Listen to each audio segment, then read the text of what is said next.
ಅಂತಂದ್ರೆ ಇದು ಅಸಾಧ್ಯದ ಮಾತು. ಇದು ಒಬ್ಬ ಶರಣಲ್ಲಿರ್ತಕ್ಕಂಥ ಒಬ್ಬ ಕಾಯಕ ಶುದ್ಧಿ ಮನುಷ್ಯನಲ್ಲಿರ್ತಕ್ಕಂಥ ಒಂದು ಕಾಯಕಕ್ಕೆ ಮೆಚ್ಚಿ ಶಿವನಲ್ಲಿ ಬಂದ ಅಂತಕ್ಕಂಥ ಒಂದು ಉಲ್ಲೇಖ ಇದೆ. ಅದೇ ರೀತಿಯಾಗಿ ಶಿವನ್ ಹೇಳ್ತಾನೆ ಏನಂದ್ರ, ಕುಂಬಾರಗುಂಡಯ್ಯ ನೀನ್ ಇಲ್ಲದ ಏನ್ ಮಾಡ್ತಪ್ಪ, ಇಲ್ಲಿ ಏನ್ ಕೆಲಸ ನಿಂದು, ನೀನು ಕೈಲಾಸಕ್ಕೆ ನಡಿ ಅಂದಾಗ ಕುಂಬಾರಗುಂಡ ಶಿವನಿಗೆ ಪ್ರಶ್ನೆ ಮಾಡ್ತಾನೆ, ನಿನ್ನ ಕೈಲಾಸದಲ್ಲಿ ನನ್ನ ಕಾಯಕ್ಕಿದೆ ಅಂತ ಹೇಳ್ತಾರ.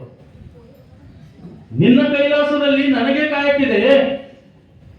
ಅವಾಗ ಹೇಳ್ತಾರೆ, ನಿನ್ನ ಕೈಲಾಸದಲ್ಲಿ ಕಾಯಕ್ಕಿಲ್ಲ ಅಂದ್ರ, ನಿನ್ನ ಕೈಲಾಸದಲ್ಲಿ ಕಾಯಕ್ಕಿಲ್ಲ ಅಂದ್ರ ನಾನು ನಿನ್ನ ಕೈಲಾಸವನ್ನ ತಿರಸ್ಕರಿಸಬಲ್ಲೆ, ಬಹಿಷ್ಕರಿಸಬಲ್ಲೆ ಅಂತಕ್ಕಂಥ ಒಬ್ಬ ದಿಟ್ಟ ಒಬ್ಬ ಯಾರಾದ್ರೂ ನಮ್ಮ ಶರಣರಿದ್ರೆ ಅದು ಕುಂಬಾರಗುಂಡಯ್ಯ ಅಂತಕ್ಕಂಥ ಮಾತನ್ನ ನಾವು ಇಲ್ಲಿ ಮೆಚ್ಕೊಳ್ಳೇಬೇಕು. ಅಂತ ಒಬ್ಬ ದಿಟ್ಟ ಒಬ್ಬ ನಮ್ಮ ಕುಂಬಾರಗುಂಡಯ್ಯನವರು ಈ ಒಂದು ನಿರ್ದೇಶನವನ್ನ ನಾವು ನೋಡ್ತಾ ಇದ್ದೀವಿ. ಅದೇ ರೀತಿಯಾಗಿ ನಾವು ಇವತ್ತು ಈ ಕುಂಬಾರಗುಂಡಯ್ಯನ ಬಗ್ಗೆ ಬಹಳಷ್ಟು ವಿಷಯಗಳನ್ನ ನೋಡ್ತಾ ಹೋದಾಗ ಮರಡಿ ಶಾಸನ ಇರ್ಬೋದು, ಆ ಶಾಸನದಲ್ಲಿ ಕೂಡ ನಮ್ಮ ಕುಂಬಾರಗುಂಡಯ್ಯನವರ ಜೀವನ ಚರಿತ್ರೆ ಕೂತಿದೆ. ಅದೇ ರೀತಿ ಹರಿಹರನ ರಗಳೆಯಲ್ಲಿ ಅಂತೂ ಸಂಪೂರ್ಣವಾಗಿರ್ತಕ್ಕಂಥ ಕುಂಬಾರಗುಂಡಯ್ಯನವರ ಜೀವನ, ಅವರು ನಡೆದಾಡಿರ್ತಕ್ಕಂಥ ಅವರ ಕಾಯಕ ಶುದ್ಧ, ಅವರ ಒಂದು ಗಟ್ಟಿತನವನ್ನ ಹರಿಹರನು ತನ್ನ ರಗಳೆಯಲ್ಲಿ ಬಹಳ ವಿಸ್ತಾರವಾಗಿ ವಿಸ್ತರಿಸಿರುವುದನ್ನ ಹೇಳಿರುವುದನ್ನ ನಾವು ಮನಸಾರೆ ನಾವು ಓದಿ ನಾವು ತಿಳ್ಕೊಂಡಿರ್ತಕ್ಕಂಥ ವಿಷಯಗಳಿವೆ. ಅದೇ ರೀತಿಯಾಗಿ ಇಲ್ಲಿ ಜೇಡರ ದಾಸಮೇನೂರು ವಚನದಲ್ಲಿ ಕೂಡ ಕುಂಬಾರಗುಂಡಯ್ಯನ ವರ್ಣನೆಯನ್ನ ನಾವು ಕಾಣ್ತೀವಿ.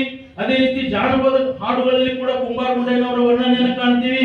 ಅದೇ ರೀತಿ ಇವತ್ತು ಪ್ರತಿಯೊಂದು ಲಿಂಗಾಯತರ ಮನೆಯಲ್ಲಿ ಹಿಂದಿನ ಕಾಲದಲ್ಲಿ ಐರಾಣಿ ಇಲ್ಲದೆ ಯಾವುದೇ ಮದುವೆ ಆಗ್ತಾ ಇದ್ದಿಲ್ಲ. ಐರಾಣಿ ಇಲ್ಲದೆ ಯಾವುದೇ ಮದುವೆಗಳಾಗ್ತಾ ಇದ್ದಿಲ್ಲ. ಅದಕ್ಕೆ ಸಾಕ್ಷಿ ಅಂದ್ರೆ ನಮ್ಮ ಕುಂಬಾರ ವೃತ್ತಿ, ಕುಂಬಾರಗುಂಡಯ್ಯನವರು ಹಾಕೊಟ್ಟಿರ್ತಕ್ಕಂಥ ವೃತ್ತಿಯ ಒಂದು ಆಧಾರದ ಮೇಲೆ ಆ ಐರಾಣಿಯನ್ನ ತಂದು ಕುಂಬಾರ ಮನೆಗೆ ಹೋಗಿ ಆ ಕುಂಬಾರ ಮನೆಯಿಂದ ಐರಾಣಿಯನ್ನ ತಂದು ಆ ಮದುವೆ ಮಾಡತಕ್ಕಂಥ ಸಂಪ್ರದಾಯ ಅವತ್ತು ಇದೆ. ಇವತ್ತು ಕೆಲವು ಮನೆಗಳಲ್ಲಿ ಅದನ್ನು ಮುಂದುವರಿಸಿಕೊಂಡು ಬರ್ತಾ ಇದೆ. ಯಾಕೆ ಅವ ಕೆಲಸ ಮಾಡ್ತಾ ಇಲ್ಲ ಅಂದ್ರ ಇವತ್ತು ಕುಂಬಾರ ಒಂದು ಏನ್ ಪರಿಸ್ಥಿತಿ ಇದೆ ಭಾರತದಾಗ ಕೆಟ್ಟೋಗಿದೆ, ಹೀನಾಯ ಸ್ಥಿತಿಯಲ್ಲಿದೆ. ಕುಂಬಾರಿಗೆ ಮುಳುಗಿ ಹೋಗ್ತಕ್ಕಂಥ ಸ್ಥಿತಿಯಲ್ಲಿದೆ. ಯಾಕೆಂದ್ರೆ ಕುಂಬಾರಿಗೆ ಸಿಗ್ತಕ್ಕಂಥ ಸಾಮಗ್ರಿಗಳು ಸಿಗ್ತಾ ಇಲ್ಲ, ಜೇಡಿ ಮಣ್ಣು ಸಿಗ್ತಾ ಇಲ್ಲ, ಅದಕ್ಕೆ ಬೇಕಾದಂತ ಸಾಮಗ್ರಿಗಳು ಸಿಗ್ತಾ ಇಲ್ಲ, ಸಿಕ್ಕರು ಮಾಡೋರಿಲ್ಲ, ಮಾಡಿದ್ರು ಮಾರ್ಕೆಟ್ ಮಾಡೋರಿಲ್ಲ. ಹೀಗಾಗಿ ಕುಂಬಾರಿಕೆ ಅಂತಕ್ಕಂಥದ್ದು ಏನಾಗ್ತಾ ಇದೆ ಅಂದ್ರೆ ಅದು ದಿನದಿಂದ ದಿನಕ್ಕೆ ನಶಿಸ್ತಾ ಹೋಗಿದೆ. ಒಂದ್ ಕಡೆ ನಶಿಸ್ತಾ ಇದ್ರೆ ಇನ್ನೊಂದ್ ಕಡೆ ಡಾಕ್ಟರ್ ರಿಕಮೆಂಡ್ ಮಾಡ್ತಾ ಇದ್ದಾರೆ, ನೀವ್ ಏನಾದ್ರೂ ನಿಮ್ಗೆ ರೋಗ ಬಂದ್ರೆ ಮತ್ತೆ ಮಡಿಕೆ ತಗೊಂಡ್ಬರ್ರಿ, ಅದರಲ್ಲೇ ಅಡಿಗೆ ಮಾಡ್ರಿ, ಅದ್ರಾಗೆ ಅನ್ನ ಮಾಡ್ರಿ, ಅದ್ರಾಗೆ ಬ್ಯಾಳಿ ಮಾಡ್ರಿ, ಅದ್ರಾಗ ಕುದಿಸ್ ನೋಡ್ರಿ. ಇಲ್ಲೆಲ್ಲ ಹೋಗ್ರ ನಾವು ಕುಕ್ಕರ್ದಾಗ ಅಡಿಗೆ ಮಾಡ್ತೇವ್ರೆ, ನಮ್ ಕುಂಬಾರ ಅಡಿಗೆದಾಗ ನೀವು ಅಡಿಗೆ ಮಾಡಿ ನೋಡ್ರಿ. ನೀವು ಕುಂಬಾರ ಅಡಿಗೆದಾಗ ಅಡಿಗೆ ಮಾಡಿ, ನಾ ಸತ್ಯ ಮಾತು ಹೇಳ್ತೇನೆ. ನೀವೆಲ್ಲ ಕಡ್ಡಿ ಇದು ನೆಂಕಿಟ್ ಅಂತ ಮಾಡ್ತಾರಲ್ಲ, ಕಡ್ಡಿ ಹಿಟ್ಟಿಂದು ನೋಡಿ, ಅದ್ರಾಗೂ ಮಾಡಿ ನೋಡ್ರಿ, ಅದ್ರ ರುಚಿ ನೋಡಿ. ಮಗನ ಮನೆಯವ್ರು ಕೇಳ್ತಾರೆ ಯಾಕೆ ಏನ್ ಮಾಡತ್ತಿದೆ ಅಂತ. ಅಷ್ಟೊಂದು ಸುಗಂಧವಾದಂತ ಒಂದು ವಾಸನೆ ಏನಂದ್ರ ಆ ಗಡಿಗೆಯಿಂದ ಬರ್ತದೆ. ಆ ಗಡಿಗೆಯಲ್ಲಿ ಅಡಿಗೆ ಮಾಡಿರ್ತಕ್ಕಂಥ ಯಾವುದೇ ರೋಗ ಬರೋದಿಲ್ಲ. ಅಷ್ಟು ಪರಿಪಕ್ವ ನಮ್ಮ ಕುಂಬಾರ ಮಾಡಿ ಅದಕ್ಕೆ ಬಡದು ತರದ ಮಾರ್ಕೆಟ್, ಸುಮ್ಮನೆ ಮಾರ್ಕೆಟ್ ತರಲ್ಲ. ಹೆಂಗ ಬಡಿತಾನಂದ್ರ ಅದು ಬಡದ್ರ ಆವಾಜ್ ಬಂದ್ರೆ ಮಾರ್ತಾನ, ಇಲ್ದ್ರ ಮಾರಲ್ರಿ. ಕುಂಬಾರ ಬಹಳ ಶುದ್ಧ ಇರ್ತಾನ, ಯಾವಾಗ್ಲೂ ಮೋಸ ಮಾಡೋದು ಕುಂಬಾರ. ಕುಂಬಾರ ಗಡಿಗೆಯನ್ನ ಬಡಿದು ಅದರಲ್ಲಿ ಒಳ್ಳೆ ಒಂದು ಧ್ವನಿಯನ್ನ ಬಂದಾಗ ಇದು ಪರಿಪಕ್ವ ಇದೆ ಅಡಿಗೆ ಮಾಡ್ಲಿಕ್ಕೆ ಅಂದಾಗ ಮಾತ್ರ ಮಾರ್ಕೆಟ್ ಮಾಡ್ತಾನೆ, ಇಲ್ಲ ಅಂದ್ರೆ ಮಾರ್ಕೆಟ್ ಮಾಡೋದು. ಅಷ್ಟೊಂದು ಪರಿಶುದ್ಧವಾದಂತ ಕಾಯಕ ಇದೆ. ಹೀಗಾಗಿ ಈ ಒಂದು ಕಾಯಕ ದಿನದಿಂದ ದಿನಕ್ಕೆ ನಶಿಸಿ ಹೋಗ್ತಕ್ಕಂಥ ಅಂಚಿನಲ್ಲಿ ಮತ್ತೆ ಈಗಿಂತ ನಮ್ಮ ಪರಮ ಪೂಜ್ಯ ಮಠದಪ್ಪರಾಗ್ಲಿ ಇಂಥವ್ರು ಒಂದ್ ವೇಳೆ ಮತ್ತೆ ಅದಕ್ಕೆ ಪ್ರೋತ್ಸಾಹ ಕೊಡ್ತಾ ಹೋದಾಗ ಈ ಕುಂಬಾರಿಕೆ ಸ್ವಲ್ಪ ಜೀವಂತವಾಗಿ ಉಳಿತದ ಅಂತಕ್ಕಂಥ ಮಾತು. ಮತ್ತು ಐರಾಣಿಯಲ್ಲಿ ಏನಿದೆ ಅಂದ್ರೆ ಆ ನಮ್ಮ ಕುಂಬಾರ ಮನೆಗೆ ಬಂದು ಎಲ್ಲ ಸಾಮಗ್ರಿಗಳನ್ನ ತಂದು ಅಲ್ಲೆಲ್ಲ ಹಾಸಿ ಎಲ್ಲ ಪೂಜಾ ಪುನಸ್ಕಾರ ಮಾಡಿ ಆ ಕುಂಬಾರಗುಂಡಯ್ಯನ ಹಾಡುಗಳನ್ನ ಹಾಡುತ್ತಾ ತಮ್ಮ ಮನೆಗೆ ಹೋಗುವ ಮಟ್ಟ ಕುಂಬಾರಗುಂಡಯ್ಯನ ಹಾಡವನ್ನ ಹೇಳ್ತಕ್ಕಂಥದ್ದು ಜನಪದದಲ್ಲಿ ಇವತ್ತು ನಾವು ಆ ಹಾಡುಗಳನ್ನ ಹೇಳ್ತಾ ಇದ್ದೇವೆ. ಅಂದ್ರೆ ಈ ಕುಂಬಾರಗುಂಡಯ್ಯನ ಏನು ಒಂದು ಜೀವನ ಇತ್ತು, ಅವ್ರು ಮಾಡಿರ್ತಕ್ಕಂಥ ಏನು ಕಾಯಕ ಇದೆ, ಆ ಕಾಯಕ ಇವತ್ತು ಕೂಡ ಜೀವಂತವಾಗಿ ನಿಮ್ಮೆಲ್ಲರ ಮಧ್ಯದಲ್ಲಿ ಇದೆ.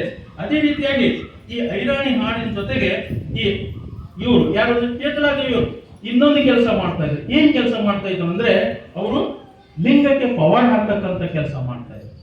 ಸರ್, ಲಿಂಗಕ್ಕೆ ಪವಾಡ ಹಾಕೋದು ಅಂದ್ರೆ ಏನು ಅಂದ್ರ ಈಗೆಲ್ಲ ನಾವು ಬೆಳ್ಳಿ ಇದರಲ್ಲಿ ಲಿಂಗಗಳನ್ನ ಹಾಕೋತಾ ಇದ್ದೀವಿ. ಮೊದಲು ಬಿಳಿ ಬಟ್ಟೆಯಲ್ಲಿ ನಾವು ಲಿಂಗಗಳನ್ನ ಕಟ್ಕೊಂಡು ನಾವು ಅದನ್ನ ಪೂಜೆ ಮಾಡ್ತಾ ಇದ್ದೀವಿ. ಕೇತಲದೇವಿ ದಂಧೆ ಬಿಡುವಿನ ಸಮಯದಲ್ಲಿ ಈ ಲಿಂಗಕ್ಕೆ ಪವಾಡ ಹಾಕ್ತಕ್ಕಂಥ ಕೆಲಸವನ್ನ ಅವ್ರು ಮಾಡ್ತಾ ಇದ್ದಾರೆ. ಒಂದ್ಸಲ ಏನಾಗಿತ್ತಂದ್ರೆ ಬಸವಣ್ಣನವರು ಕೇತಲಾದೇವಿಯನ್ನ ಪರೀಕ್ಷೆ ಮಾಡಬೇಕು ಅಂತ ತಿಳ್ಕೊಂಡು ಅವ್ರು ಏನ್ ಮಾಡ್ತಾರೆ ಅಂದ್ರೆ ಈ ಕೇತಲಾದೇವಿಗೆ ಪವಾಡವನ್ನ ಕೇಳ್ತಾರೆ. ಆ ಸಮಯದಲ್ಲಿ ಕೇತಲಾದೇವಿಗೆ ಪವಾಡ ಸಿಕ್ಕಿರುವುದಿಲ್ಲ. ಪವಾಡ ಅಂದ್ರೆ ಬಿಳಿ ಬಟ್ಟೆ, ಮತ್ತೇನಲ್ಲ. ಪವಾಡ ಅಂದ್ರೆ ಬಿಳಿ ಬಟ್ಟೆ, ಪವಾಡ ಮತ್ತು ಪವಾಡ ಬೇರೆ ಮತ್ತು ಪಾವಾಡ ಬೇರೆ. ಪಾವಾಡ ಅಂದ್ರೆ ಬಿಳಿ ಬಟ್ಟೆ. ಬಸವಣ್ಣವರು ಕೇಳಿದಾಗ ಆ ಕೆತ್ತಲಿ ಅದು ಬಟ್ಟೆ ಇರೋದಿಲ್ಲ. ಏನು ಬಸವಣ್ಣವರು ಪರೀಕ್ಷೆ ಮಾಡಿ ಕೇಳಿದಾಗ ಆ ಕೇತಲಾದೇವಿ ಎಂಥ ಹೆಣ್ಮಗಳು ಭಕ್ತಿ ಅಂದ್ರೆ ತನ್ನ ಎದೆ ಚರ್ಮವನ್ನ ತೆಗೆದು ಬಸವಣ್ಣನವರಿಗೆ ಕೊಟ್ಟಿರ್ತಕ್ಕಂಥ ಉದಾಹರಣೆಗಳು ನಮಗೆ ಸಿಗ್ತಾ ಇದೆ. ಅಂದ್ರೆ ಅಷ್ಟು ಅಪ್ಪಟ ಭಕ್ತಿ ಉಳ್ಳಂತ ನಮ್ಮ ಕೇತಲಾದೇವಿ ತನ್ನ ಗಂಡನ ಜೊತೆಗೆ ಗುಂಡಯ್ಯನ ಜೊತೆಗೆ ಸೇರಿ ಕಾಯಕವನ್ನ ಮಾಡಿ ಅವರಿಗೂ ಕಾಯಕ ಮಾಡಲಿಕ್ಕೆ ತಾನೂ ಕಾಯಕ ಮಾಡಿ ಇಬ್ರು ಏನಂದ್ರೆ ಸಮಾಜಕ್ಕೆ ಒಂದು ಒಳ್ಳೆ ಸುಮಾರ್ಗವನ್ನ ತೋರಿಸಿರ್ತಕ್ಕಂಥ ಇಬ್ರು ದಂಪತಿಗಳೇನಂದ್ರೆ ನಮ್ಮ ಒಂದು ಕುಂಬಾರ ಸಮಾಜಕ್ಕೆ ಇಡೀ ಒಂದು ಮಾನವ ಕುಲಕ್ಕೆ ದಾರಿ ತೋರಿಸಿರ್ತಕ್ಕಂಥ ಒಂದು ಇದೆ. ಅದೇ ರೀತಿ ಹೇಳ್ತಾರೆ, ಈಗೀಗೆಲ್ಲ ಹೇಳ್ತಾರೆ ಏನಂದ್ರೆ ನಗೆ ಮಾಡಿ ಶರಣರು ಕುಂಬಾರು, ಸರ್ವಜ್ಞರು ಕುಂಬಾರು, ಕುಂಬಿರುವುದ್ರಪ್ಪ. ಏನ್ ಕುಂಬಿರುದ್ರಪ್ಪ? ಕುಂಬಾರ ತಿರುವುದ್ರಪ್ಪ ಅಂದ್ರೆ ಏನ ಕಮ್ಮಿ ಆಯ್ತದೆ ಇಲ್ಲ? ನಮ್ ಕುಂಬಾರಲ್ಲಿ ಒಂದು ಕಡಿಮೆನೆ. ನಾವ್ ಒಂದು ಉದಾಹರಣೆ ಹೇಳ್ತೀವಿ. ನಮ್ಮಲ್ಲಿ ಎಷ್ಟು ಒಂದು ನಾವು ಕೀಳನ್ನೇ ಕಾಣ್ತಾ ಇದೀವಿ ಅಂದ್ರೆ ಇಲ್ಲಿ ಬೀದರ್ದಲ್ಲಿ ಒಬ್ಬ ಬೀರಾದರ್ ಅಂತೇಳಿ ಜಡ್ಜ್ ಬಂದಿದೆ. ಬೀರಾದರ್ ಜಡ್ಜ್ ನಿಜವಾಗ್ಲೂ ಕುಂಬಾರ ಓರಿಜಿನಲ್. ಅವ್ರು ಕೆಳಗೆ ಚೌಧರಿ ಅಂತ ಕೆಲಸ ಮಾಡ್ತಾ ಇದ್ದಾರೆ. ಜಡ್ಜ್ ಬೀರಾದರ್, ಅವ್ರು ಕೆಳಗೆ ಕೆಲಸ ಮಾಡೋ ಚೌಧರಿ. ಒಂದು ವರ್ಷ ಆದ್ರೆ ಇಬ್ಬರಿಗೂ ಕೂಡ ಇದೆ ಕುಂಬಾರ ಅಂತ ಹೇಳಿ. ಜಡ್ಜ್ ಬೀರಾದರ್, ಕೆಳಗೆ ಕೆಲಸ ಮಾಡ್ತಕ್ಕಂಥ ಕ್ಲರ್ಕ್ ಚೌಧರಿ, ಇಬ್ರು ಕುಂಬಾರ. ಒಂದು ವರ್ಷ ಇಬ್ಬರಿಗೂ ಗುಣ ಆಗಿಲಿಕ್ಕೆ ನಾವು ಇಬ್ರು ಕುಂಬಾರ ಇದ್ದೇವೆ ಅಂತ. ಹೆಂಗದ ನೋಡು ನಮ್ಮ ಪರಿಸ್ಥಿತಿ, ಹೆಂಗದ ನೋಡು ನಾವು ಹೆಂಗ್ ಬೆಳಕಿಗೆ ಬರ್ಬೇಕು, ಹೆಂಗ್ ಬೆಳಿವೆ. ನಮ್ಮಷ್ಟು ನಾವೇ ಹೇಳ್ಕೊಳಕ್ ತಯಾರಿಲ್ಲ ಅಂದ್ರೆ ನಮ್ಮ ಸಮಾಜ ಯಾರು ಗುರುತಿಸ್ಬೇಕು? ಕೊನೆಗೊಂದು ಫೋನ್ ಬಂತು ನಮಗೆ, ಬೀದರ್ ಒಬ್ಬರು ಬೀದರ್ ಕುಂಬಾರ ಬಂದ ನೋಡಿ ಜಡ್ಜ್ ಅಂತ ಹೇಳಿ. ನಾವು ಅವನಿಗೆ ಕೇಳಿದ್ರೆ ಚೌಧರಿ ನಮಗ್ ಸಂಬಂಧ, ಚೌಧರಿ ಹಿಂಗ ಬೀದರ್ ನಿಮ್ಮ ಆಫೀಸ್ದಾಗ ಇದ್ರಾಗ ಕೋರ್ಟ್ದಾಗ ಜಡ್ಜ್ ಬಂದಲ್ಲ. ನೀವು ಯಾರೇನು ಬೀದರ್ ಕುಂಬಾರ ಏನು? ಕುಂಬಾರ ಏನು? ಹೌದಪ್ಪ ಕುಂಬಾರ ಅಂದ್ರ ಎಷ್ಟು ಒಂದು ನಾವು ನಮ್ಮ ಮನಸ್ಥಿತಿ ಎಲ್ಲಿ ಹೋಗ್ಯದ. ನಾವು ಕೊನೆಗೆ ನಾವೆಲ್ಲ ಉನ್ನಾತಿಯಿಂದ ಸೇರ್ಕೊಂಡು ನಮ್ಮ ಮಾಮವರೆಲ್ಲ ಸೇರ್ಕೊಂಡು ಹೋಗಿ ಆ ಜಡ್ಜ್ ಸಾಬ್ರಿಗೆ ಭೇಟಿ ಮಾಡಿ ಚೌಧರಿಗೆ ಭೇಟಿ ಮಾಡಿದೆವು. ಅವಾಗ ಇಬ್ಬರು ಕುಂಬಾರ ಅಂತ ಹೇಳಿ ಪರಿಚಯ. ಪರಿಸ್ಥಿತಿ ನೋಡಿ ಹೆಂಗದ. ಇದೇ ಭಾಗ್ಯದ ಒಂದು ಉದಾಹರಣೆ ಹೇಳ್ತೀನಿ. ಇಲ್ಲೇ ಭಾಗ್ಯದಲ್ಲಿ GS ಹೆಬ್ಬಾಳ ಅಂತ ಹೇಳಿ ಸರ್ಕಲ್ ಇನ್ಸ್ಪೆಕ್ಟರ್ ಬಂದೆವು. ಯಾರಿಗೆ ಕುನಾರಿ ಅವ್ರ ಕುಂಬಾರ? GS ಹೆಬ್ಬಾಳ ಅಂತೇಳಿ ಇದೇ ಭಾಗ್ಯ ಟೌನ್ನಲ್ಲಿ ಸರ್ಕಲ್ ಇನ್ಸ್ಪೆಕ್ಟರ್ ಇದ್ರು. ಎಷ್ಟು ಮಂದಿ ಕುಂಬಾರಿ ಕುನದ ಅಂದ್ರ ಈ ರೀತಿ ಆದಾಗ ನಾವು ಹೆಂಗ ಪರಿಚಯಿಸೋದು, ನಮ್ಮ ಸಮಾಜ ಹೆಂಗ್ ಮುಂದುವರಿಬೇಕು, ಇವೆಲ್ಲ ಬಹಳ ಕಷ್ಟದ ಕೆಲಸ. ಬಹಳ ಹೆಮ್ಮೆಯಿಂದ ಹೇಳ್ಬೇಕ್ರಿ. ಯಾವುದೇ ವ್ಯಕ್ತಿ ಇರಲಿ ತನ್ನ ಕುಲದ ಬಗ್ಗೆ, ತನ್ನ ಕಸುಬಿನ ಬಗ್ಗೆ, ತನ್ನ ಧರ್ಮದ ಬಗ್ಗೆ ಬಹಳ ಹೆಮ್ಮೆಯಿಂದ ಹೇಳ್ಕೋಬೇಕು. ಏನಂದ್ರ ನಾನು ಲಿಂಗಾಯತ ಕುಂಬಾರ, ನಾನು ಕುಂಬಾರ. ಏನ್ ತಪ್ಪದ ಹೇಳ್ಕೊಲಕ್ಕ? ಏನ್ ತಪ್ಪದ ಹೇಳ? ನಾವಿ ಇಲ್ಲೇ ನಾವು ಏಟು ಮಾಡ್ತಾ ಇದ್ದೀವಿ, ಇಲ್ಲೇ ನಾವು ಹಾದಿ ಬಿಡ್ತಾ ಇದ್ದೀವಿ. ಅದಕ್ಕಾಗಿ ನಾವೆಲ್ಲರೂ ಈ ಕುಂಬಾರ ಗುಂಡಯ್ಯನ ಏನ್ ಜಯಂತಿ ಈ ಹಿರೇಮಠದಲ್ಲಿ ಆಗ್ತಾ ಇದೆ. ಪ್ರತಿ ವರ್ಷ ಮಾಡ್ತಾರ ಅಪ್ಪರು. ನಾ 2 ವರ್ಷಕ್ಕೆ 3 ವರ್ಷಕ್ಕೆ ಒಂದ್ಸಲ ಅಪ್ಪರು ಕರೆಸ್ತಾನೆ ಇರ್ತಾರ. ನನ್ನ ಬಹಳ ಮಠದ ಆಶೀರ್ವಾದ ಇದೆ. ಆ ಮಠದ ಆಶೀರ್ವಾದ ಮತ್ತು ಅಪ್ಪಾಜಿಯವರ ಒಂದು ಋಣವನ್ನ ನಮ್ಮಿಂದ ತೀರಿಸಲಿಕ್ಕೆ ಆಗಲ್ಲ.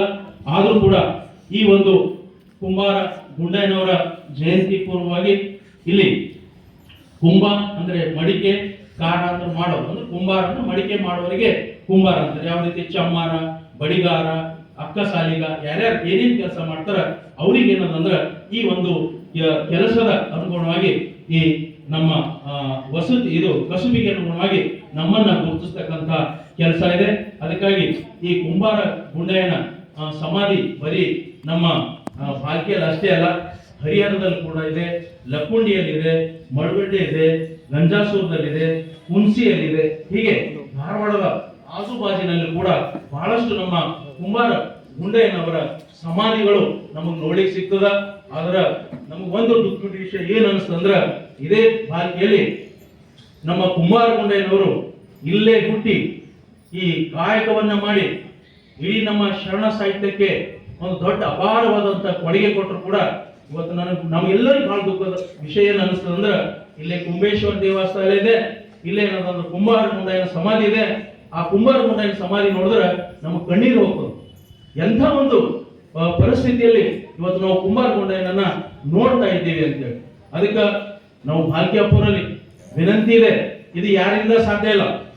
ನಮ್ಮ ಕರ್ನಾಟಕದಲ್ಲಿ, ಅದರ ವಿಶೇಷವಾಗಿ ಕಲ್ಯಾಣ ಕರ್ನಾಟಕ ಭಾಗದಲ್ಲಿ ಏಕೈಕ ನಮ್ಮ ರಾಜ್ಯದಲ್ಲಿ ಒಂದೇ ಒಂದು ಮಠ ಇದೆ, ಅದು ಭಾಲ್ಕಿ ಮಠ. ಎಲ್ಲ ಶರಣರ ಜಯಂತಿಗಳನ್ನ ಚಾಚು ತಪ್ಪದೆ ಎಲ್ಲರನ್ನ ತನ್ನ ತನ್ನ ತನ್ನ ಎದೆಗೆ ಅಪ್ಪಿಸ್ಕೊಳ್ತಕ್ಕಂಥ ಏಕೈಕ ಮಠ ಅಂದ್ರೆ ಅದು ಭಾಲ್ಕಿ ಇದೆ. ಅದು ದೊಡ್ಡಪ್ಪರು ಇಲ್ಲ, ಅವರಲ್ಲಿ ನಾನು ವಿನಂತಿ ಮಾಡ್ಕೊಳ್ತಾ ಇದ್ದೀನಿ, ಅಪ್ಪರಲ್ಲಿ ಗುರುಬಸಪ್ಪರಲ್ಲಿ ನೀವು ದಯಮಾಡಿ ಮುಂದೆ ಬರ್ತಕ್ಕಂಥ ದಿನಗಳಲ್ಲಿ ನಿಮ್ಮ ಒಂದು ನೇತೃತ್ವದಲ್ಲಿ ನೀವು ಏನ್ ಮಾಡ್ತಿರೋ ಏನಿಲ್ಲೋ ನಮ್ಗೆ ಗೊತ್ತಿಲ್ಲ. ಅದಕ್ಕೆ ದಯಮಾಡಿ ಒಂದು ಏನಾದ್ರು ಒಂದು ಪುನಶ್ಚೇತನ, ಅದಕ್ಕೊಂದು ಸಮಾಧಿಗೆ ಒಂದು ರೂಪ ಕೊಡ್ತಕ್ಕಂಥ ಕೆಲಸ ನೀವು ಚಾಲನೆ ಮಾಡಿಕೊಟ್ರೆ ಸಾಕು. ಅದಕ್ಕೆ ಬೇಕಾದಂತ ಖರ್ಚುಗಳನ್ನ ನಾವು ಭರಿಸ್ಲಿಕ್ಕೆ ತಯಾರಿದ್ದೀವಿ ಅಪ್ಪರೇ. ಅದು ಎಷ್ಟೇ ಖರ್ಚಾಗ ಆ ಖರ್ಚವನ್ನ ನಾವು ಭರಿಸ್ಲಿಕ್ಕೆ ತಯಾರಿದ್ದೀವಿ. ಅದಕ್ಕೆ ದಯಮಾಡಿ ಅದಕ್ಕೊಂದು ರೂಪ ಕೊಟ್ರ, ಯಾಕಂದ್ರೆ ಬಹಳಷ್ಟು ಜನ ಬರ್ತಾರ, ಹೋಗ್ತಾರ, ಅಭ್ಯಾಸ ಮಾಡ್ತಾರ, ನೋಡ್ತಾರ, ಸಣ್ಣ ಮಾಡ್ತಾರ, ಹೋಗ್ತಾರ. ಬಟ್ ಅಲ್ಲಿ ಯಾವುದೇ ಒಂದು ಹೊಸತನ ಅಂತಕ್ಕಂಥದ್ದು ಬಂದಿಲ್ಲ. ಹೀಗಾಗಿ ಈ ಮುಂಬರ್ತಕ್ಕಂಥ ದಿನದಲ್ಲಿ ನೀವು ಅದನ್ನ ಮಾಡಿಕೊಡ್ಬೇಕು ಅಂತ ಹೇಳಿ ಹೇಳ್ತಾ ಇದ್ದೀನಿ. ಜೊತೆಗೆ ನಾನು ಈ ಭಾಲ್ಕಿಯ ಅಪ್ಪರು ನಾನು ಮಗಳ ಮದುವೆ ಮಾಡಿದಾಗ ನನ್ನ ಕುಂಬಾರ ಗುಂಡಯ್ಯನವ್ರ ಪುಸ್ತಕ ಬೇಕಾಗಿ ನಾ ಕೇಳಿದ ಅಲ್ಲಿ ಇಲ್ಲಿ ಸಿಗ್ಲಿಲ್ಲ. ದೊಡ್ಡಪ್ಪ ಬಂದ ಹೇಳ್ದ, ಅಪ್ಪಾಜಿ ನನಗೊಂದು 1000 ಪುಸ್ತಕ ಬೇಕು. ನನ್ನ ಅಡ್ರೆಸ್ಸಿಗೆ ಅಪ್ಪರು ಏನದಂದ್ರೆ ಹುಮ್ನಾಬದಿಗೆ 1000 ಕುಂಬಾರ ಗುಂಡಯ್ಯನ ಪುಸ್ತಕಗಳನ್ನ ಕಳಿಸ್ಕೊಟ್ರು. ಅದನ್ನ ನಾನು ಎಲ್ಲ ಸಮಾಜ ಬಂದಂತ ಎಲ್ಲ ವ್ಯಕ್ತಿಗಳಿಗೆ ಹಾಕಿದ. ಮತ್ತೊಂದು, ನನ್ನ ಎಲ್ಲ ಮನೆಯ ಕಾರ್ಯಕ್ರಮಗಳಿಗೆ ಅಪ್ಪರ ಶುಭ ಹಸ್ತದಿಂದ ನಮ್ಮೆಲ್ಲ ಮದುವೆ ಕಾರ್ಯಕ್ರಮಗಳು, ನಮ್ಮ ಮನೆ ಕಾರ್ಯಕ್ರಮಗಳು, ಮೊನ್ನೆ ನಡೆದಿರ್ತಕ್ಕಂಥ ಮೇ ಮದುವೆಯಲ್ಲಿ ಅಪ್ಪಾಜಿಯವರ ಅಮೃತ ಹಸ್ತದಿಂದ ನಮ್ಮ ಮಗನ ಕಲ್ಯಾಣ ಮಹೋತ್ಸವನ್ನ ಅವರ ದಿವ್ಯ ನೇತೃತ್ವದಲ್ಲಿ ನಾನು ಆಚರಿಸಿದ್ದೀನಿ. ಪ್ರತಿಯೊಂದು ಕಾರ್ಯಕ್ರಮಗಳನ್ನ ನಾನು ಭಾಲ್ಕಿ ಮಠದ ಆಶ್ರಯದಲ್ಲಿ ಮಾಡ್ತೀನಿ. ಅದಕ್ಕಾಗಿ ಈ ಒಂದು ಇದಕ್ಕೆ ಕರೆಸಿ ನನಗೆ ತಿಳಿದಿರ್ತಕ್ಕಂಥ ಅಲ್ಪ ವಿಚಾರಗಳನ್ನ ಕೊಟ್ಟಿನಿ. ಯಾಕಂದ್ರೆ ಇಲ್ಲಿ ನಮ್ಮ ಶಂಭುಲಿ ಕಾಮಣ್ಣನಂತರು ಬಹಳ ಈ ಒಂದು ವಿಷಯದಲ್ಲಿ ನಮ್ಮ ಜಿಲ್ಲೆಯ ಒಳ್ಳೆಯ ಸಾಹಿತಿಗಳಿದ್ದರ. ಜೊತೆಗೆ ಸೋದರರಾದಂತ ವೀರಣ್ಣ ಕುಂಬಾರ ಭಾಲ್ಕಿ ಅವರು ಇದರಲ್ಲಿ ಎತ್ತಿದ ಒಂದು ಸಾಹಿತ್ಯ ಕ್ಷೇತ್ರದಲ್ಲಿ ಅಪಾರವಾಗಿರ್ತಕ್ಕಂಥ ಸೇವೆಯನ್ನ ಮಾಡ್ತಕ್ಕಂಥವ್ರು ಇದ್ದಾರೆ. ಅವ್ರ ಬಗ್ಗೆ ಅವ್ರ ಎದುರ ನಾನು ಸ್ವಲ್ಪ ಮಾತಾಡೀನಿ. ಏನಾದರೂ ಅಪ್ಪು ತಪ್ಪುಗಳಾದ್ರೆ ನೀವು ನನಗೆ ಕ್ಷಮಿಸಬೇಕು. ಅದಕ್ಕೆ ನಾನು ಕರೆಸಿ ಇವತ್ತಿನ ಕಾರ್ಯಕ್ರಮದಲ್ಲಿ ನನಗೆ ಒಂದೆರಡು ಸಣ್ಣ ಮಾತುಗಳನ್ನ ಆಡಲಿಕ್ಕೆ ಸೇವೆ ಮಾಡಿಕೊಟ್ಟಿದ್ದಕ್ಕಾಗಿ ನಿಮ್ಮೆಲ್ಲರಿಗೆ ವಂದಿಸಿ ನನ್ನ ಮಾತಿಗೆ ವಿರಾಮ ಹೇಳ್ತೀನಿ. ಶರಣ. ಮಾಸಿಕ ಅನುಭವದ ನುಡಿಗಳನ್ನ ಮಾತನಾಡಿರುವ ಶರಣ ವೀರಣ್ಣ ಕುಂಬಾರ್ ಸರ್ ಅವರಿಗೆ ಪೂಜ್ಯ ಗುರುಬಸವ ಪಟ್ಟದೇವರ ಬಗಳವರು ಆಶೀರ್ವಾದ ಸನ್ಮಾನವನ್ನ ನೆರವೇರಿಸ್ತಾ ಇದ್ದಾರೆ. ಓಂ ಶ್ರೀ ಗುರು ಬಸವಲಿಂಗಾಯ